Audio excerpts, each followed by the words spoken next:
टीका करणं हा आता एक कलमी कार्यक्रम त्यांच्याकडे उरलेला आहे.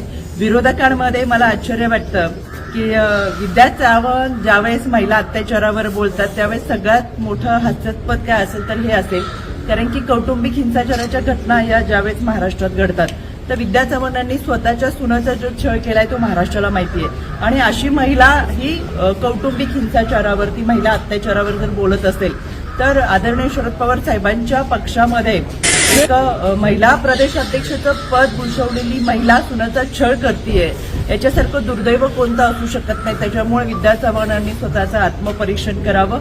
आम्ही आमचं काम करतोय, महायुती सरकार म्हणून गृहमंत्री त्यांचं काम करतात आणि महिला आयोग म्हणून आम्ही आमचं चांगल्या पद्धतीचं काम करतोय. त्याच्यामुळे यांना उठसूट महिला आयोगाची आठवण होती, हे आमचं यश आहे. दुसरीकडे आपण ज्या गोरेगावच्या घटनेबाबत बोललात त्याचा मला खुलासा करायचा आहे. गोरेगावमध्ये घडलेल्या घटनेच्या बाबत संबंधित पीडिता ही वसई इथे राहणारी आहे आणि ती गोरेगावला पोहोचल्यानंतर तिच्यावरती अत्याचाराची घटना घडली.